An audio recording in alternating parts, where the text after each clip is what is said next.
शक्तिमान जिवंत देवा प्रभू तुला धन्यवाद देतो, स्तुती करतो. एक नवीन दिवस पवित्र शब्दात वार तू आमच्या आयुष्यात जोडला की आम्ही तुझी आराधना करावी, तुझी स्तुती करावी. हो परमेश्वरा, या नवीन दिवसाबद्दल आम्ही तुला धन्यवाद देतो प्रभू. मी प्रार्थना करतो परमेश्वरा, या सकाळच्या समयाला तू आमच्याशी बोल. हो परमेश्वरा, तुझी वाणी आमच्या कानावर पडू दे. माझा देवा, स्वर्गीय प्रकाशन तू दे परमेश्वर पिता. येणारं वचन आम्हा प्रत्येकाच्या जीवनासाठी आशीर्वादाचं कारण कर. तू बोल, आम्ही ऐकावं असं होऊ दे. मी घटावं, तूच वाढावा आणि तुलाच महिमा मिळू दे. पवित्र आत्मा माझ्या मुखाचा ताबा तू घे. इथं जमलेल्या ऐकणाऱ्या प्रत्येकाचा ताबा तू घे. प्रार्थना प्रभू येशू तुझ्या सामर्थ्याने गुण नावाने मागितली, आमेन. आपण देवाच्या वचनाकडे जाऊ. बायबल देवाच्या वचनामध्ये आपण ज्यावेळेस पाहतो की परमेश्वराने किंवा प्रभू येशू ख्रिस्ताने या जगामध्ये असताना ज्याही गोष्टी केल्या, जे तो बोलला, जे त्याने केलं, त्याची कृती असेल, त्याचं बोलणं असेल, त्याचं वागणं असेल, सगळ्या गोष्टी ह्या काहीतरी शिकून जातात. आणि म्हणून प्रभू येशू ख्रिस्ताने अशी केलेली त्या 3.5 वर्षात किंवा त्याच्या पूर्ण आयुष्यात अशा कोणत्याच गोष्टी नाही की ज्याच्यामधून आपण काही शिकू शकत नाही. आणि म्हणून अशा खूप गोष्टी आहेत ज्या प्रभू येशू ख्रिस्ताने त्याच्या वागण्यातून, सेवेतून आपल्याला शिकवल्या. येशू ख्रिस्ताने ह्या जगात असताना अनेक चमत्कार केले आणि त्या चमत्कारात फक्त आरोग्य नाही मिळालं किंवा फक्त काहीतरी अद्भुत काम नाही झालं, तर त्या प्रत्येक चमत्कारामध्ये सुद्धा काहीतरी रहस्य आहे की जे आपल्याला कळणं गरजेचं आहे.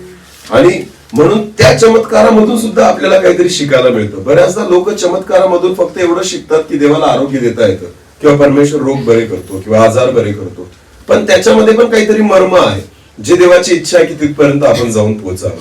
कारण येशू ख्रिस्त चमत्कार यासाठी नव्हता करत की त्याला प्रसिद्धी मिळावी किंवा लोकांना कळावं की तो चमत्कार करू शकतो. त्या प्रत्येक चमत्कारामध्ये मागे सुद्धा प्रभू येशू ख्रिस्ताचा काहीतरी आत्मिक उद्देश होता. हालेलुया. आणि म्हणून आज अशाच एका चमत्काराबद्दल आपण देवाच्या वचनातून बघणार आहोत. एक वचन आपण काढू, लूका सुवर्तमान याचा 13वा अध्याय.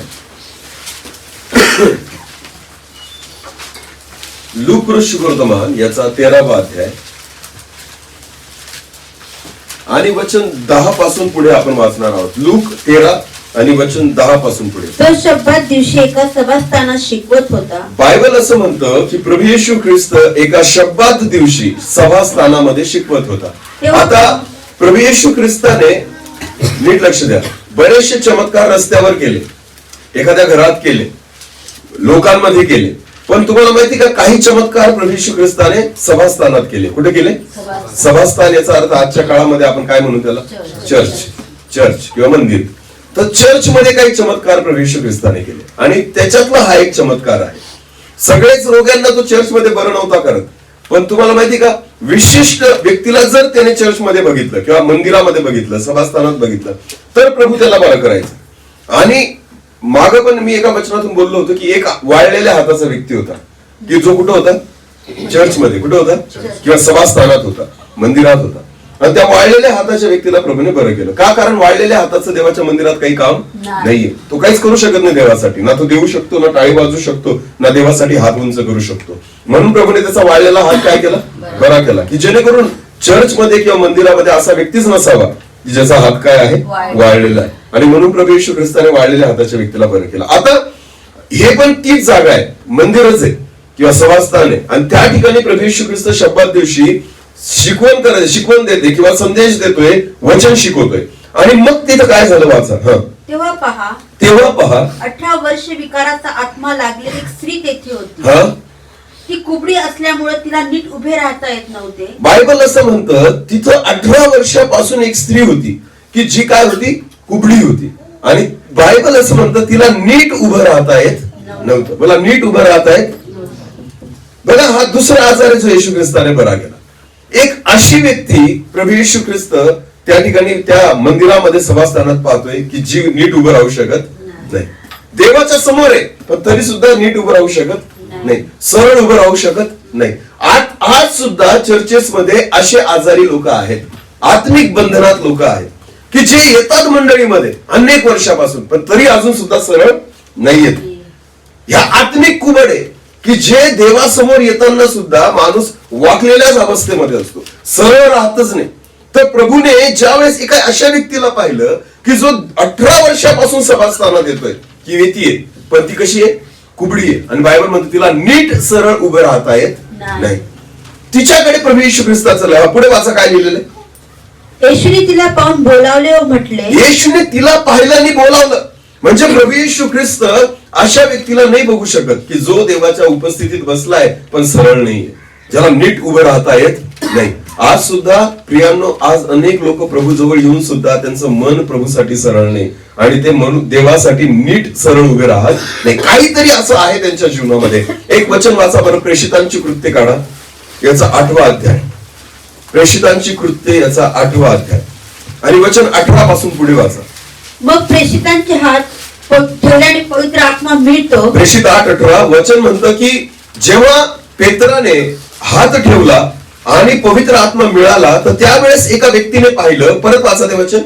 प्रेषितांचे हात ठेवल्याने पवित्र आत्मा मिळतो हे पाहून शिमोनाने त्यांना पैसे देऊ करून म्हटले. आता शिमोन जादूगार जो होता त्याने ज्यावेळेस पाहिलं की पेत्राने हात ठेवल्यावर पवित्र आत्मा मिळतो तर त्याने पेत्राला पैसे दिले आणि पैसे देऊन म्हटलं, ज्या कोणावर मी आपले हात ठेवीन त्याला पवित्र आत्मा मिळावा असा अधिकार मलाही द्या. मला असा अधिकार द्या की मी ज्याच्यावर हात ठेवेल तो अधिकार किंवा त्याच्यावर पवित्र आत्मा उतरावा असा हा अधिकार तुम्ही मला द्या. त्याने पेत्राला काय दिले? पैसे दिले. की पैसे देऊ केले, दिले नाही, पैसे देऊ केले की मी पैसे देतो पण मला तुम्ही तो अधिकार द्या. पुढे वाचा. तेव्हा पेत्र त्याला म्हणाला, पेत्र म्हणाला, तुझ्या रुपयाचा तुझ्या बरोबर नाश हो. कारण द्रव्य देऊन देवाचे दान मिळवण्याचा तू विचार केलास.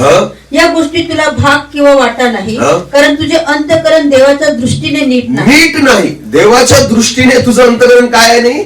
नीट नाहीये, सरळ नाहीये.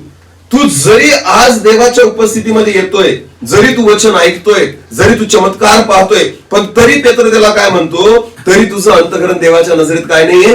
नीट नाहीये. लक्षात घ्या की अनितीचं बंधन घेऊन बसलेला आहे, चुकीचा विचार घेऊन बसलेला आहे, देवाच्या उपस्थितीत वचन ऐकतोय, सगळ्या गोष्टी करतोय. एका व्यक्तीच्या म्हणजे फिलिपाच्या तो संगतीमध्ये राहणारा व्यक्ती आहे. लक्षात घ्या, फिलिप जो देवाच्या आत्म्याने चालणारा व्यक्ती आहे, अशा व्यक्ती सोबत शिमोन जादूगार राहायचा, वेळ घालवायचा आणि अशा संगतीमध्ये होता. पेत्र आणि प्रेषितांच्या सोबत होता. पण बायबल असं म्हणतं तरी त्याच्या मनामध्ये अनितीचं बंधन आहे. काय? की पैसे देऊन देवाचं दान विकत घेतो. आज लक्षात घ्या, ज्यावेळेस ही परिस्थिती मंडळीमध्ये असते ना अशा पद्धतीने, तर ती कुबडाची अवस्था आहे की तो व्यक्ती सरळ नाही, तो वाकलेल्या अवस्थेमध्ये आहे. भले तो देवाच्या उपस्थितीमध्ये, भले तो देवाच्या मंदिरामध्ये, पण अजून सुद्धा असं काहीतरी बंधन त्याच्या जीवनामध्ये आहे की ते घेऊनच तो त्या ठिकाणी बसलेला आहे. आणि ज्यावेळेस प्रभू येशू ख्रिस्त मंदिरामध्ये अशा लोकांना बघतो ना तर देवाचं लक्ष त्याच्याकडे जातं. लक्षात घ्या, शारीरिक आजार ठीक असतील पण तुम्हाला माहिती का, ही जी आत्मिक अवस्था आहे ना की जो व्यक्ती सरळ नाही राहत देवासमोर, ज्याचं मन परमेश्वरासमोर सरळ नाही राहत, तर देव ना त्याला बघतो. आणि देवाची इच्छा आहे मंडळीत असे लोक नसावे. सरळ नसले ना तर देव सरळ करतो. मला काय करतो? सरळ करतो. कारण परमेश्वराची इच्छा आहे. ह्या पद्धतीने तुम्ही देवाच्या उपस्थितीत बसू शकत नाही, आशीर्वादित होऊ शकत नाही आणि त्याद्वारे देवाची महिमा सुद्धा होऊ शकत नाही. म्हणून परमेश्वराची इच्छा आहे की असे जे लोक आहेत जे सरळ नाहीत मनाने, ज्यांच्या मनामध्ये काहीतरी कटुता आहे, ज्यांच्या मनामध्ये चुकीचे विचार आहेत, ज्यांच्या मनामध्ये सरळपणा नाहीये, तर अशा व्यक्तींकडे देवाचं लक्ष जातं मंडळीमध्ये. आज आत्मपरीक्षण करायसारखी गोष्ट आहे की इतके वर्ष झाले मी प्रभूमध्ये आहे. प्रत्येक जण काय माझ्या जीवनामध्ये पण असं काही आहे का की सरळपणा न असून मी कोणत्या तरी गोष्टीमध्ये वाकलेलो आहे, काहीतरी वाकडेपणा माझ्या जीवनामध्ये आहे, काहीतरी अशी गोष्ट, काहीतरी अनितीचं बंधन माझ्या जीवनामध्ये आहे जे देवाला आवडत नाही. आज परमेश्वर आपल्याशी बोलतो. देवाची इच्छा आहे की आज आपण सरळ व्हावं. परमेश्वराची इच्छा आहे आज आपण त्याच्यासमोर नीट उभं राहावं.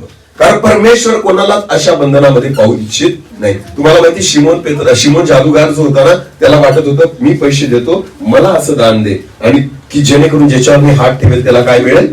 पवित्र आत्मा मिळेल. आज सुद्धा आपण पाहतो अनेक मंडळांमध्ये ना ही सेवा दिसते आपल्याला ना की पैसे द्या किंवा पैसे घ्या. लक्षात घ्या, आपण पाहतो ना आज सुद्धा असे काही सेवक आहेत की जे डोक्यावर हात ठेवायचे काय घेतात? पैसे. काय वाटतं हा कोणता आत्मा आहे? हा शिमोन जादूगाराचाच आत्मा आहे ना की पैसे. बघा, हात ठेवतो आणि तुम्ही मला काय द्या? पैसे द्या. पेत्र काय बोलला त्याला?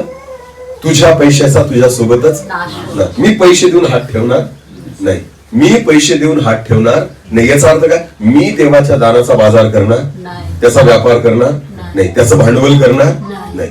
परमेश्वराने मला जे दिलंय ना ते यासाठी नाही दिलं की मी त्याचा बाजार करावा, यासाठी नाही दिलं की मी त्याचा व्यापार करावा, यासाठी नाही दिला की मी त्याचा बिझनेस करावा.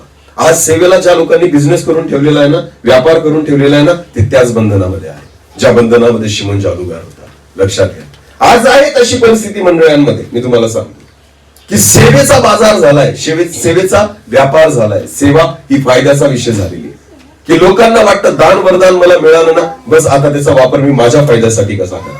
लक्षात घ्या, ही ती डिग्री नाही की तुम्ही इंजिनिअरिंग केलं आणि तुम्ही घराचे कॉन्ट्रॅक्ट घेतले आणि पैसा कमवला. लक्षात घ्या, ही ती डिग्री आहे ज्याच्यात घेणं नाहीये, ज्याच्यात देणं आहे. लक्षात घ्या, परमेश्वर जेव्हा एखाद्याला पाचारण करतो ना, तर त्याचं सगळं आयुष्य मागतो परमेश्वर त्याच्याकडून, त्याच्या सगळ्या गोष्टी प्रभू मागतो त्याच्याकडून. आणि लक्षात घ्या, प्रभू येशू ख्रिस्त म्हणतो मनुष्याचा पुत्र सेवा करून घेण्यासाठी नाही तर सेवा करण्यासाठी आला. ही सेवा आहे. आज अनेक मंडळांमध्ये ही सेवा दिसत नाही.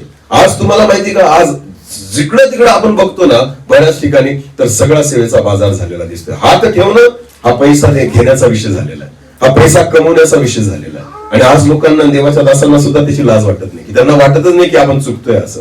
पण तुम्हाला माहिती, पेत्र स्पष्ट म्हणतो की तू अनितीच्या बंधनात आहे, तुझं मन सरळ नाहीये, नीट नाहीये. आणि प्रभू येशू ख्रिस्ताने सुद्धा त्या मंदिरामध्ये अशा स्त्रीला पाहिलं की जी सरळ नव्हती, जी नीट नव्हती. आणि येशू ख्रिस्ताने तिला पुढे बोलवलं, तू इकडे ये. येशू ख्रिस्ताची इच्छा नव्हती की तू अशा पद्धतीने इतक्या वर्षापासून चर्चमध्ये येते, मंदिरामध्ये येते, पण तू सरळ नाही उभी राहत. लक्षात घ्या, एक वचन वाचा बरं अजून, लूकऋषी वर्तमान याचा 21वा अध्याय. लूकऋषी वर्तमान याचा 21वा अध्याय आणि वचन 27 आणि 28 वाचा. आणि तेव्हा मनुष्याचा पुत्र पराक्रमाने व मोठ्या वैभवाने शेवटच्या दिवसाविषयी किंवा प्रभू येशू ख्रिस्ताच्या येण्याविषयी या ठिकाणी म्हटलेलं आहे. प्रभू येशू ख्रिस्ताने जी भविष्यवाणी केली, तर बायबल असं म्हणतं, तेव्हा मनुष्याचा पुत्र पराक्रमाने व मोठ्या वैभवाने मेघात येताना लोकांच्या दृष्टीस पडेल. मेघातून येताना मोठ्या वैभवाने लोकांच्या दृष्टीस पडेल. हालेलुया. येशू ख्रिस्त जेव्हा लोकांच्या दृष्टीस पडेल येताना, तर पुढे काय म्हटलंय, या गोष्टींना आरंभ होऊ लागेल तेव्हा, ह्या गोष्टींना आरंभ होऊ लागेल तेव्हा, म्हणजे शेवटच्या काळाचा आरंभ जेव्हा होईल तेव्हा सरळ उभे राहा. कसे उभे राहा.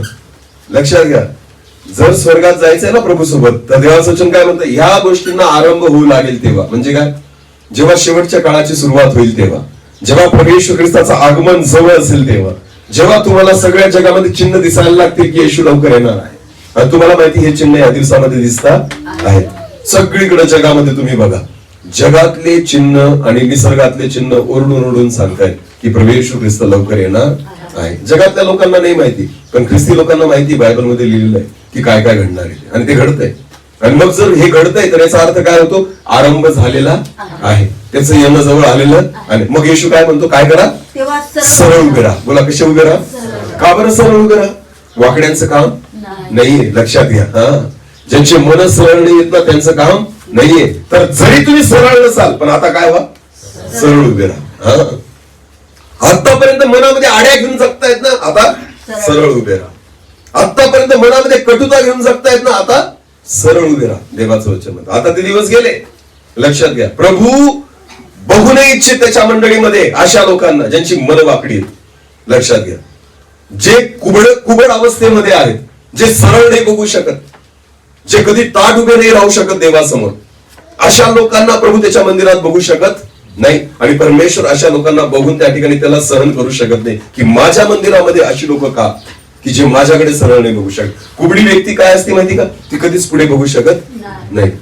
कुबडी व्यक्ती कशाला म्हणतात, जिचं लक्ष नेहमी पुढे असतं, खाली, ती कधीच पुढे नाही बघू शकत. हे वचन आता जे वाचलं ते परत वाचा, सरळ उभे राहा, पुढे वाचा, तेच. या गोष्टींना आरंभ होऊ लागेल तेव्हा सरळ उभे राहा आणि आपली डोकी वर करा. काय करा, कुबडा माणूस काय करतो, तो वर पाहू शकत नाही, त्याची डोकं नेहमी कुठं असतं, खाली असतं. लक्षात घ्या. पण बायबल असं म्हणतं, शेवटच्या काळी जेव्हा येशू ख्रिस्ताचं येणं होईल त्यावेळेस दोन गोष्टी करायच्या आहेत. एक काय, सरळ उभे राहा, आणि दुसरं डोकं वर करा. हे केव्हा होईल, ज्यावेळेस तुमचं कुबड नाहीच होईल. लक्षात घ्या, ज्यावेळेस एक कुबडी व्यक्ती सरळ होईल ना, त्यावेळेस ती सरळ बी उभी राहील आणि वर पण बघू शकते. लक्षात घ्या. पण जोपर्यंत आत्मिक जीवनामध्ये कुबड अवस्था आहे तोपर्यंत ना तर तुम्ही सरळ उभे राहू शकता, ना तर तुम्ही वर बघू शकता. लक्षात घ्या, खालीच बघा, तुम्ही वर बघू शकत नाही. अशा लोकांबद्दल अपेक्षा नाही. बायबल काय म्हणतं, येशू ख्रिस्ताचं येणं होईल त्यावेळेस मंडळीला आणि लोकांना सरळ उभं राहावं लागेल आणि वर बघावं लागेल. हालेलुया.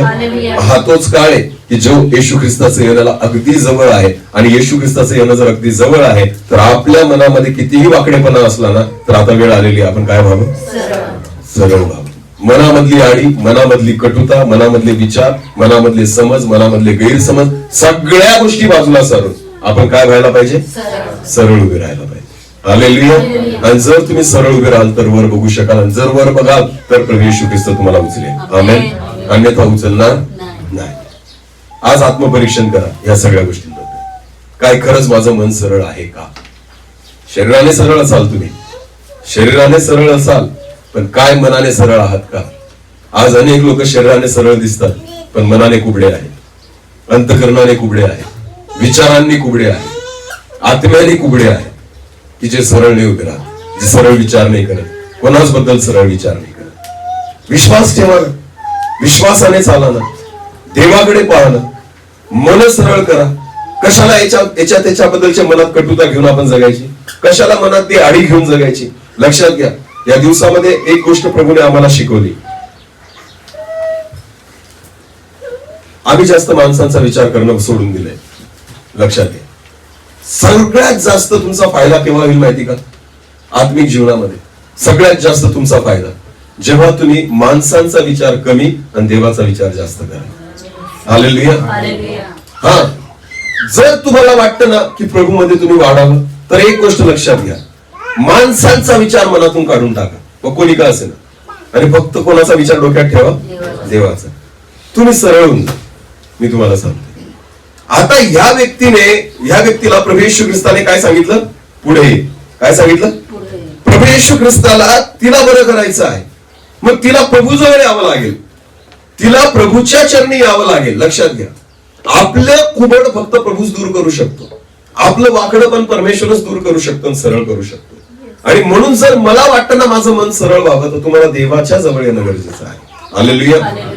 सोडून द्या आता ह्या गोष्टी, याच्या त्याच्याबद्दल विचार करणं काही फायदा होणार नाही. लक्षात घ्या, हा तो दिवस आहे किंवा आपण त्या दिवसामध्ये आहोत जिथं आपल्याला व्यक्तिगत विचार करण्याची गरज आहे. आमेन. इथं आपल्याला आपलं बघावं लागेल.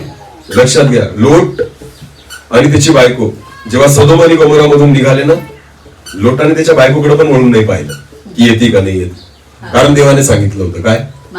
मागे वळून पाहायचं. हेच आत्मिक जीवन आहे. मागं वळून पाहायचं नाही. कारण लोटाला माहिती होतं ती मागून येते, एवढं त्याला माहिती होतं. मग यायचं तर येईल ना तर राहील, कारण लोटाला माहिती मी जर मागं वळून पाहिलं तर मी काय मोडतोय? देवाची आज्ञा. बोला, काय मोडतोय? देवाची. मग स्वतःच्या पत्नीकडे पण मागं वळून नाही पाहिलं ना ते.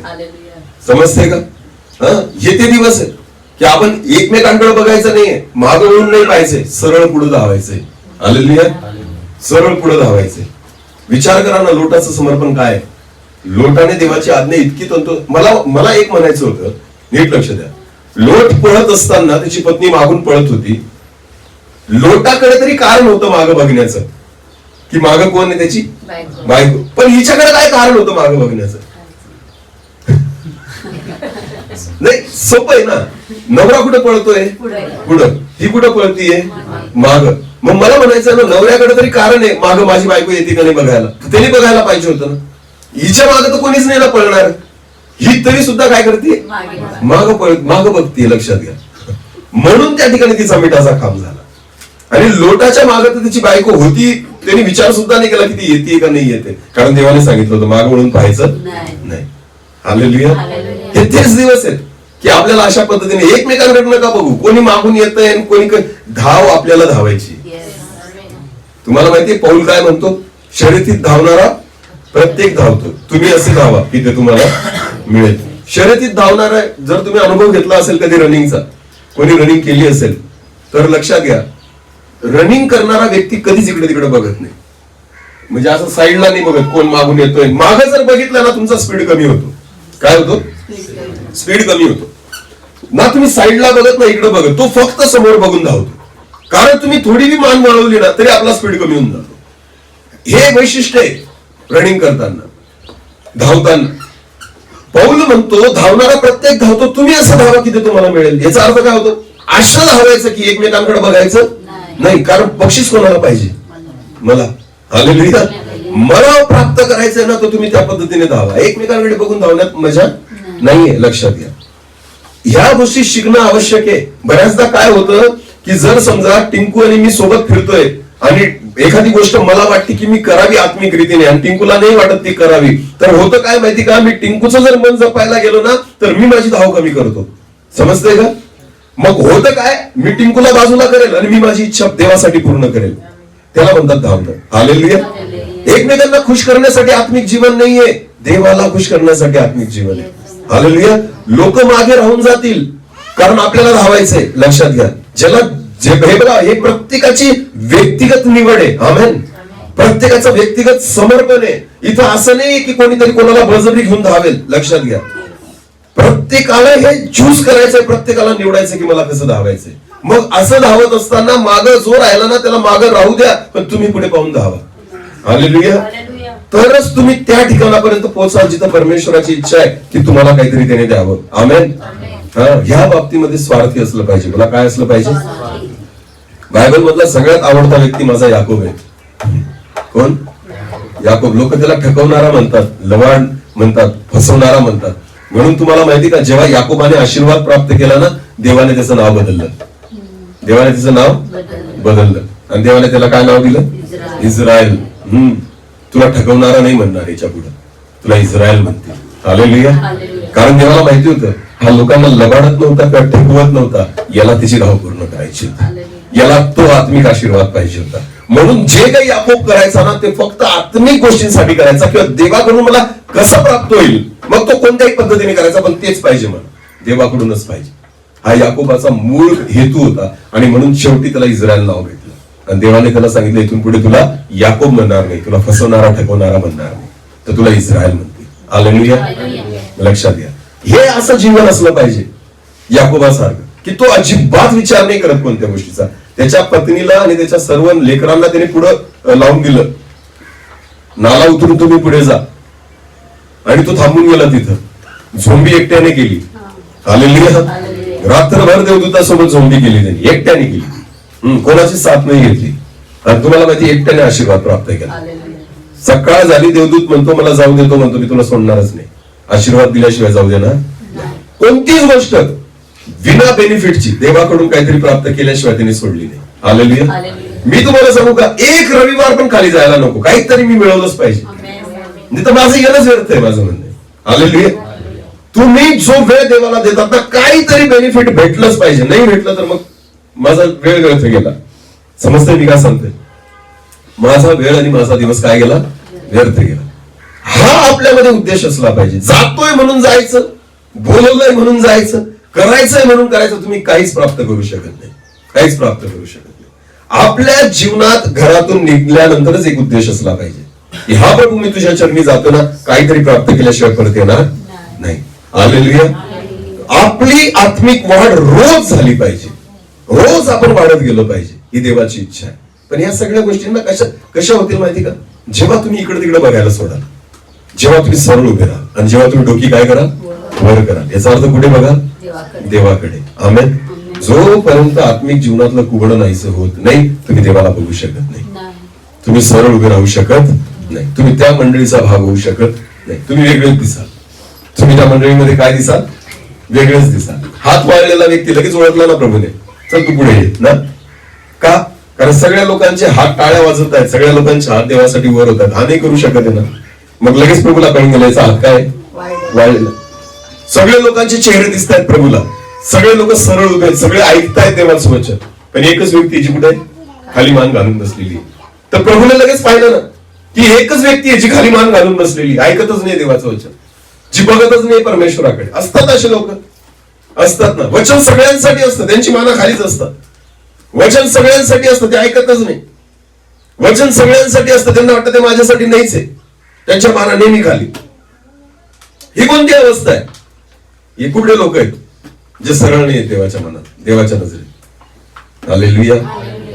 जेव्हा मला तुमच्याशी काही बोलायचं असतं ना, एकमेकांशी आपल्याला काही बोलायचं असतं ना, तर आपण कसं बोलतो? सरळ म्हणजे एकमेकांना बघून, डोळ्यात डोळे घालून, बरोबर आहे ना? समोर सरळ. पण जर समजा एखादी गोष्ट मला ऐकायची नसेल तुमची आणि तू माझ्याशी बोलतोय, तर मी काय करेल? किंवा इकडे तिकडे बघेल ना. बऱ्याचदा आपल्याला कोणाचं ऐकायचं नसतं ना एखादी गोष्ट, तर आपण ना नजरा फिरून घेतो, चुकून घेतो. बरोबर आहे की नाही? हे काही आपल्या कामाचं नाही. सेम तीच परिस्थिती आहे मंडळीमध्ये. जर तुम्ही देवाचं वचन ऐकताय ना, वाणी ऐकताय ना, तर सरळ बघा आणि सरळ राहा. हालेलुया. म्हणजे कळतं की देवाचं तुम्ही ऐकताय. आमेन. बरेचसे लोक नुसते इकडे तिकडे असतात. हा, खाली बघतील, डोळे बंद करतील, इकडे पाहतील, तिकडे पाहतील. का? कारण ते सरळ नाही त्यांची मन. लक्षात घ्या. आज आत्मपरीक्षण करा, काय मी आहे का. बायबल स्पष्ट म्हणतं त्याचं येणं होईल, तो मेघावर आरूढ होऊन येईल. तो म्हणतो तुम्ही सरळ उभे राहा आणि वर बघा. हालेलुया. आता परत त्या वचनामध्ये या बरं, लूक ऋषी वर्तमान 13:10. तो शब्दात दिवशी एका आता सभास्थानात परत नीट ऐकाय वचन. तो शब्दात दिवशी एका सभास्थानात शिकवत होता. तेव्हा 18 वर्षे विकाराचा आत्मा लागलेली एक स्त्री तेथे होती. ती कुबडी असल्यामुळे तिला नीट उभे राहता येत नव्हते. येशूने तिला पाहून बोलावले. आता बघा, येशूने तिला पाहून बोलावले आणि म्हटले, बाई तू आपल्या विकारापासून मुक्त झाली आहे. बाई तू आपल्या विकारापासून मुक्त झाली आहे. त्याने तिच्यावर हात ठेवताच ती सरळ झाली. येशूने तिच्यावर हात ठेवताच ती काय झाली? सरळ झाली. प्रभूने तिला सरळ केलं. आता गंमत आहे, पुढे वाचा. व देवाचा महिमा वर्णू लागली. आता बघा, ती सरळ झाली आणि मग काय करू लागली? देवाचा महिमा वर्णन करू लागली. हालेलुया. जो व्यक्ती कुबडा आहे ना, तो कधीच देवाची महिमा वर्णन करत नाही. पण जो सरळ होऊन जातो तो देवाची काय करतो? महिमा करतो. हालेलुया. आता हिने देवाची महिमा केली. इतक्या वर्षांनी, 18 वर्षांनी सरळ झाली आणि तिने देवाची महिमा केली. पण पुढे काय झालं वाचा आता. येशूने शब्दात दिवशी रोग बरा केला म्हणून सभास्थानाचा अधिकारी संतप्त होऊन लोक समुदायाला म्हणाला. कोण संतापला? अरे बोला, कोण संतापला? सभास्थानाचा अधिकारी. का बरं संतापला?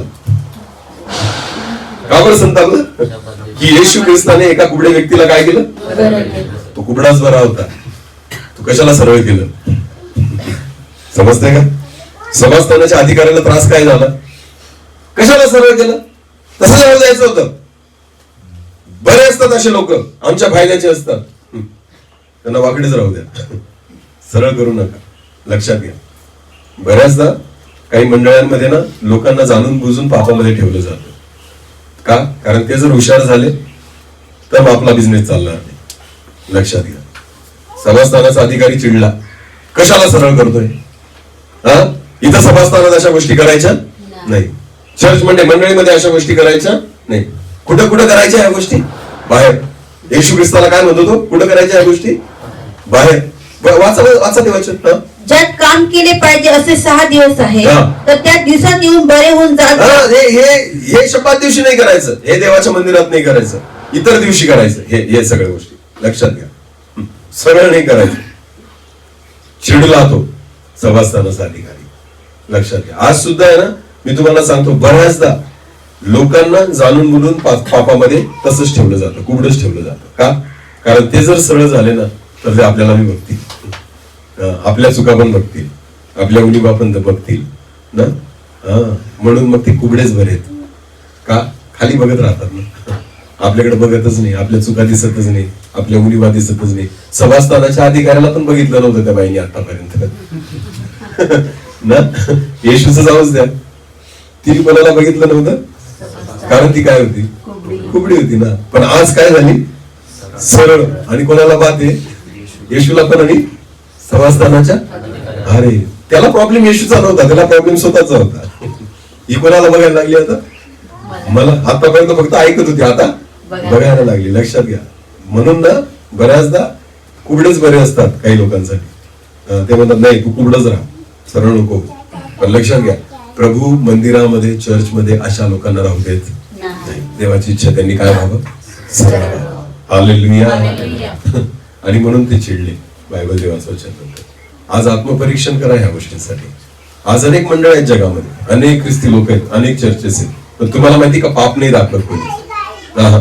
आजार दाखवतील, आशीर्वादाच्या प्रार्थना करतील. ह्या दिवसामध्ये तर आहे ना ट्रेंड सुरू झालाय ख्रिस्ती लोकांमध्ये. आणि युट्यूब चॅनलवर एक ट्रेंडिंग असते ना, वेगवेगळे ट्रेंड असतात. तसं आपल्या आत्मिक जीवनात पण एक ट्रेंड आहे, घोषणा करायचा ट्रेंड.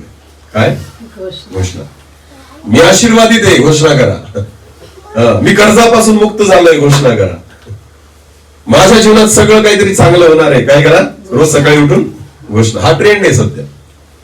म्हणजे पापातच आहे मी, पण घोषणा करा की मी आशीर्वादित झालोय. प्रॉब्लेम काय? तुम्ही आशीर्वादित का नाही होत? कारण पाप आहे जीवनामध्ये. तुम्ही आजारापासून मुक्त का नाही होत? कारण पाप आहे जीवनामध्ये. तुमच्या जीवनामध्ये का बंधनं आहेत? कारण तुमच्या जीवनामध्ये पाप आहे. लक्षात घ्या. घोषणा करून पाप दूर नाही होत ना. जीवन बदलल्यानंतर पाप दूर होतात, निर्णय केल्यानंतर पाप दूर होतात, वचन पाळल्यानंतर पाप दूर होतात. हा घोषणा करण्याचा ट्रेंड वेगळा झालेला आहे. लक्षात घ्या. लोकांना कुबडच ठेवतात, त्यांना सरळ नाही करत आणि घोषणा करायला लावतात. काय करशील रे आशीर्वाद प्राप्त करून? कुबडा आहे तू. कुबडा असून आशीर्वाद प्राप्त करून काय फायदा आहे तुला? पहिले सरळ तर हो, पहिले सरळ तर हो, पहिले सरळ बघायला तर शिक, त्याच्यानंतर आशीर्वादाच्या घोषणा कर, त्याच्यानंतर बाकीच्या गोष्टींच्या घोषणा कर. जर मी सरळच होऊन नाही राहिलो तर मला आशीर्वादाचा काय फायदा आहे? लक्षात घ्या. घर भेटेल, गाडी भेटेल, अरे पण तू कुबडा आहे ना. तुझ्या घराला तूच बघू शकणार नाही, तुझ्या गाडीला तूच बघू शकणार नाही, कारण तू कुबडा आहे. पहिले सरळ तर हो. घोषणा करून काय मोठ्या गोष्टी करत आहेत? आज सकाळ संध्याकाळ घोषणा करायला लावतात देवाचे दास आणि म्हणतात घोषणा करा अशा गोष्टींची. बायबल अशा काही पण गोष्टी नाही शिकवत. तुम्हाला माहिती, देवाचं वचन एकच म्हणतं, प्रथम तुम्ही त्याचे राज्य आणि त्याची धार्मिकता मिळवण्यासाठी जाता, बाकी सगळ्या गोष्टी तुम्हाला मिळतील. कुठे बायबल मध्ये की प्रथम तुम्ही घोषणा करा बाकी तुम्हाला गोष्टी मिळतील? नाही. बायबल स्पष्ट म्हणतं, प्रथम तुम्ही त्याचे राज्य आणि धार्मिकता मिळवण्यासाठी जाता, म्हणजे बाकी सगळ्या गोष्टी तुम्हाला मिळतील. मागावं नाही लागत हो, हे सगळ्या गोष्टी भेटतात. पण दुकानं कशी चालतील मग आपले? म्हणून कुबड्यांना कुबडच राहू दे. आणि जर कुबडे सरळ झाले ना तर तेच चिडतात, त्यांना कवर सरळ केलं रे तू. हालेलुया. लक्षात घ्या. ट्रेंडिंग मध्ये ते आहेत जे घोषणा करायला लावतात, आणि टार्गेटेड ते आहेत जे कुबड्यांना काय करतायत? सरळ करतायत. त्यांचा विरोध आहे जे कुबड्यांना सरळ करतात. आणि बाकीचे ट्रेंडिंग वाले आहेत ना, घोषणा करतात आरोग्याची, आशीर्वादाची, तुला हे भेटेल, तुला ते भेटेल. बस त्याच्या मागे आज लोक चाललेले. पण सरळ नाही करायचं कोणाला, कुबडच राहू द्यायचं. पण तुम्हाला माहिती, प्रभू वेगळं करतो. प्रभू पहिली कुबड्याला सरळ करतो. तो म्हणतो नीट सरळ उभी राहा. Hallelujah, hallelujah. आज ती गरज आहे मंडळीमध्ये. मन सरळ करा. किती वाकडे विचार घेऊन, किती वाकडे मन घेऊन जगाल, सरळ करा. काही फरक पडत नाही कोणाच्याने. मी तुम्हाला सांगतोय, आपल्या अंतकरण सरळ करा. कोणाबद्दल मनात आडी ठेवून काही फायदा नाही. मी प्रभूकडे हाच अनुग्रह मागतो, कारण मला माहिती स्वर्गात गेल्यानंतर कोणीही दिसू शकतं तोंडासमोर. ज्याच्याबद्दल मी विचार बी नाही केला तो पण असेल. हे आपल्या हातात नाही, हे कोणाच्या हातात आहे. म्हणून आपण नाही सांगू शकत कोण राहील तिथं ऐन वेळेस. म्हणून आपल्या मध्ये इथं सरळ पाहिजे. म्हणजे तिथं पाहिल्यानंतर आपल्याला आश्चर्य नको वाटायला किंवा राग नको यायला, हा का बरं आला असेल तिथं. तर आपल्या मनात सरळपणाच असला पाहिजे. प्रभू धन्यवाद की याला पण आणलं तू. आमेन. इथं मन सरळ करा तर तिथं प्रभू तुम्हाला घेईल, कारण तो सरळ लोकांनाच उचलेल, तो कुबड्यांना उचलणार. परत एकदा बोलतो, मी ज्या वचनातून बोलतोय हे शारीरिक कुबड नाहीये, हे काय आत्मिक कुबड आहे. हे मनाचं कुबड आहे, हे अंतकरणाचं कुबड आहे. लक्षात घ्या. कारण शारीरिक व्याधी ना माणसाला खराब नाही करत, पण आत्मिक व्याधी ज्या असतात ना त्या माणसाला खराब करतात. आणि परमेश्वराची इच्छा आहे आपण या दिवसामध्ये तेच ठीक करा. हालेलुया. देवाचं वचन सांगतं की तुम्ही सरळ राहा. हालेलुया. आपली डोकी कशी करा? वर करा. ते वचन परत एकदा वाच बरं. 27-28 लूक 21-27-28. आणि तेव्हा मनुष्याचा पुत्र पराक्रमाने व मोठ्या वैभवाने मेघात येताना लोकांच्या दृष्टीस पडेल. या गोष्टींना आरंभ होऊ लागेल तेव्हा सरळ उभे राहा. सरळ उभे राहा आणि आपली डोकी वर करा. आपली डोकी वर करा, कारण तुमचा मुक्ती समय जवळ आला आहे. तुमचा मुक्ती समय जवळ आला आहे. हालेलुया. मग आता आपला मुक्ती समय जवळ आलेला आहे. सरळ उभे राहा आणि आपली डोकी वर करा. आमेन. तर आज प्रत्येकाने आपल्या हृदयाशी बोलायचंय. देव आपल्याशी जर बोलला असेल, आपल्याला प्रत्येकाला माहिती आपलं मन कसं आहे ना. देव जाणतो आणि आपण जाणतो. बऱ्याचदा नवरा बायकोला जाणत नाही, बायको नवऱ्याला जाणत नाही. एवढं आपलं मन आपल्याला आणि देवाला माहिती असतं फक्त. आणि म्हणून ना आज आपल्या हृदयाला सरळ करा. हालेलुया. कोणाबद्दल काही वाईट विचार असतील, चुकीचे, ह्या दिवसामध्ये ना मी तुम्हाला खरं सांगतो, स्वतःला इतकं बिझी करा आत्मिक जीवनामध्ये. आपल्या जबाबदाऱ्या घराच्या आणि आत्मिक जीवनामध्ये एवढं बिझी करून टाकायचं ना, रिकाम कोणाबद्दल बोलायला वेळच भेटायला नाही. हालेलुया. खरं सांगतो मी तुम्हाला, तर तुम्ही फायद्यात राहाल. तुमची कामं जी देवाने आपल्याला दिलेली, नोकरी असेल, शेती असेल, काय जे असेल, आपला परिवार, आणि महत्वाची गोष्ट आत्मिक जीवन.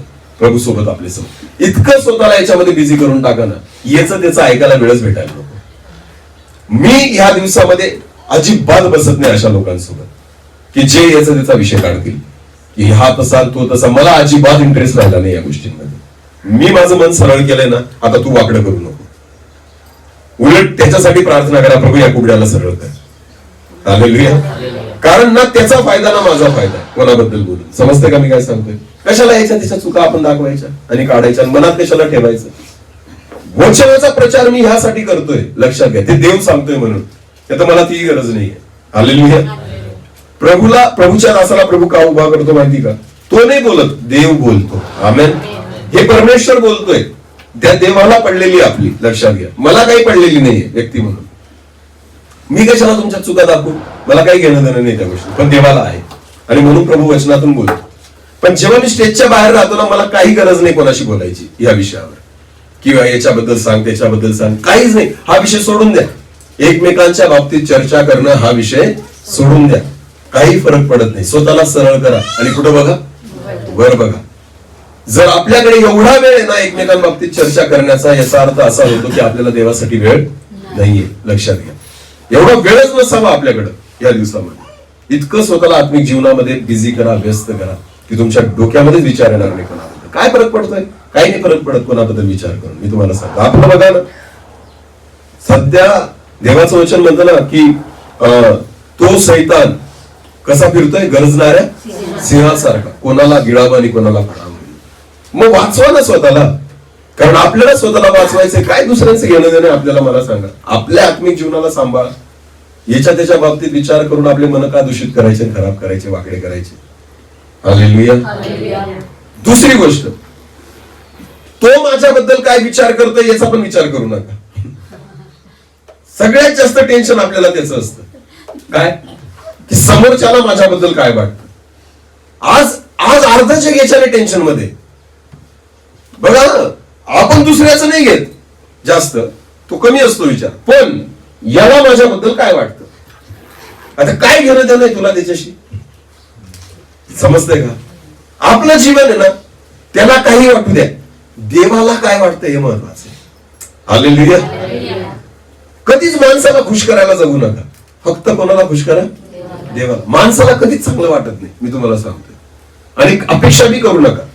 अपेक्षा करू नका की याला चांगलं वाटलं पाहिजे, त्याला चांगलं वाटलं पाहिजे. काही नाही, फक्त देवाला चांगलं वाटलं पाहिजे असं सरळ मन ठेवा. हालेलुया. आणि तुम्ही जेव्हा तुमची मन सरळ कराल ना, तेव्हा लोकांना तुम्ही कुबडे दिसाल. कोणाला?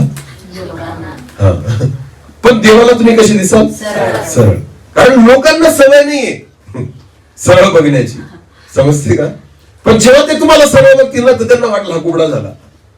का? कारण हा पहिली माझ्याशी बोलायचा, याच्या त्याच्या गोष्टी सांगायचा, आता बोलत याच्या मनात काहीतरी आहे. म्हणजे बघा, सरळ मन केलं ना, तू उलट समोरचा डाऊट मध्ये येतो की अरे पहिले हा तर सांगायचा, चांगल्या गप्पा मारायचा, आता का बरं नाही मारत? बाबा तू सरळ झालाय, तू कुबडा आहे.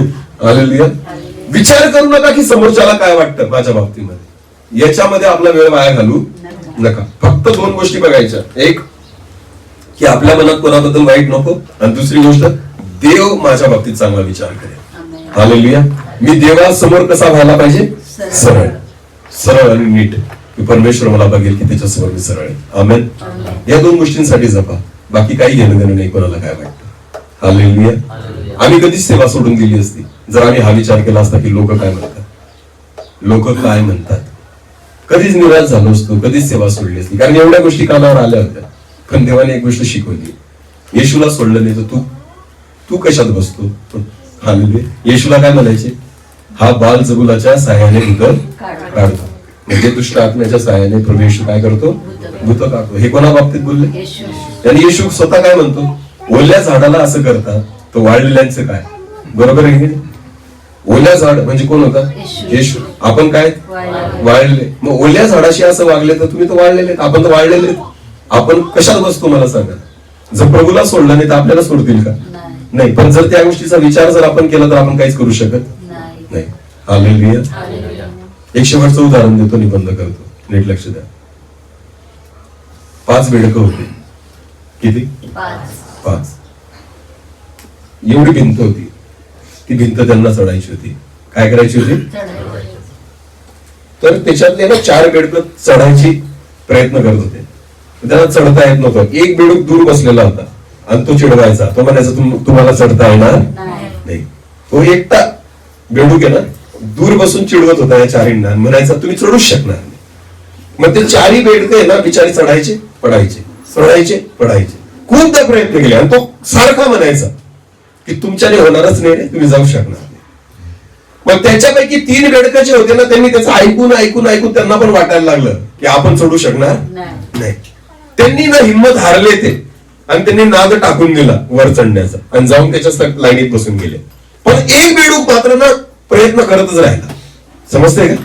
3 त्याच्या लाईनीत येऊन बसून गेले, चढणं बंद केलं त्यांनी. पण एक बेडूक आहे ना त्यांनी प्रयत्न थांबवला नाही. तो मागून म्हणतच होता तू चढू नाही शकणार नाही, तू चढू नाही शकणार नाही. पण तो ऐकतच नव्हता, तो चढायचा प्रयत्नच करायचा आणि बऱ्याचदा खाली पडला आणि अचानक तो त्या भिंतीवर चढला आणि दुसऱ्या पार निघून गेला. आता त्या बेडकाला नवल वाटलं, हे 3 नाही चढू शकले, मी बोललो तर हा एकटा कसं काय चढून गेला. तेव्हा त्या एका बेडकाने त्या 3घांना विचारलं का रे हा कसं काय चढून गेला. तेव्हा त्या बेडकाने सांगितलं तो बहिरा होता. तो काय होता? बहिरा. त्याने ऐकलंच नाही तो काय बोलतोय म्हणून तो चढून गेला. समजतंय का? बऱ्याचदा आत्मिक जीवनामध्ये काही वेळेस काय व्हा अशा लोकांचे विचार ऐकायचे नाही तर तुम्हाला कधीच पुढे जाऊ देणार नाही. काही वेळेस स्वतः बहिरे झालेले चांगलं असतं जगासाठी ना. नकारार्थी गोष्टींसाठी स्वतःला काय करा? बहिरे करा आणि देवाच्या गोष्टींसाठी स्वतःचे कान उघडा. आमेन. कारण विश्वास ऐकण्याने आणि ऐकणं देवाच्या वचनाप्रमाणे असतं. हालेलुया. हा मग त्या बेडकासारखं पण तर तुम्ही असंभव गोष्टी सुद्धा संभव करू शकता. हालेलुया. हा या गोष्टी देवाची इच्छा आहे की मंडळीमध्ये सरळ व्हावं आपण. आमेन. हा आणि सरळ उभे राहावं. कारण हे दिवस तेच आहे. परमेश्वर त्याच्या मंडळीला बायबलमध्ये जुन्या करारात म्हटलेलं आहे ना की देवाने एका दूताला पाठवलं, त्याच्या हातामध्ये ओळंबा होता. काय होता? ओळंबा काय असतो? की जो सरळ माप घेतो ना, त्याच्यात थोडं पण वाकडं तिकडं चालत नाही. या दिवसात देव त्याच्या मंडळीला काय लावेल? ओळंबा लावेल. लक्षात घ्या, त्याच्यात काहीच वाकडं चालणार नाही, सरळच पाहिजे. हालेलुया. आणि मग जे सरळ उभे राहतील, वर बघतील, प्रभू येशू ख्रिस्त येईल आणि त्यांना घेऊन जाईल. आमेन. त्यासाठी तयारी करा. डोळे झाकून प्रार्थना करू. सर्व शक्तिमान जिवंत अनुग्रहकारी देवा, प्रभू तुला धन्यवाद देतो. आज तुझ्या जिवंत वचनात राहून तू आमच्याशी बोललायस, त्याबद्दल आभार मानतो. खरंच परमेश्वरा केवळ ऐकणारे नाही पण वचनावर विश्वास ठेवून चालणारे कर. माझा देवा, आमची मन सरळ कर. आम्ही नीट बघावं, सरळ उभे राहावं, वर बघावं, आमची डोकी वर करावी यासाठी कृपा दे. मंडळीमध्ये राहून, चर्च मध्ये राहून आम्ही उभड अवस्थेमध्ये नसावं प्रभू, तर आम्ही सरळ व्हावं यासाठी कृपा दे. कारण तुझं येणं जवळ आहे. तू आमची तयारी कर दे बाबा. आमचं मन तयार कर, आमचं हृदय शुद्ध कर, की जेणेकरून परमेश्वरा जेव्हा तू येशील तुझ्या गौरवानिशी, तेव्हा आम्ही तुझ्यासोबत त्या स्वर्गीय राज्यामध्ये प्रवेश करू शकू. यासाठी आमच्या मनाला तयार कर. धन्यवाद पिता, धन्यवाद येशू. मेरे जीवन में नया काम कर प्रभु,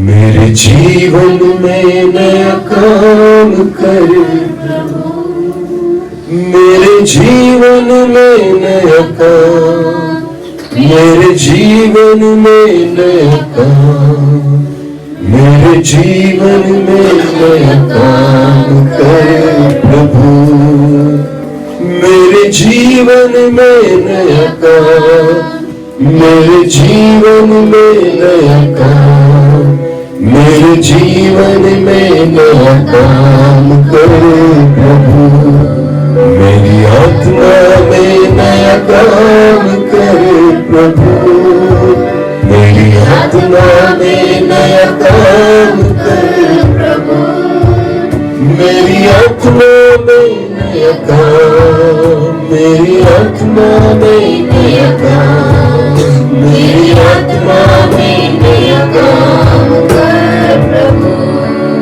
मेरी आत्मा में नया काम, मेरी आत्मा में नया काम, मेरी आत्मा में नया काम कर प्रभु, मेरे जीवन में नया काम कर प्रभु, जीवन में नया काम कर प्रभु, मेरे जीवन में नया काम, मेरे जीवन में नया काम, मेरे जीवन में नया काम कर प्रभु, मेरे जीवन में नया काम, मेरे जीवन में नया काम, मेरे जीवन में नया काम कर प्रभु.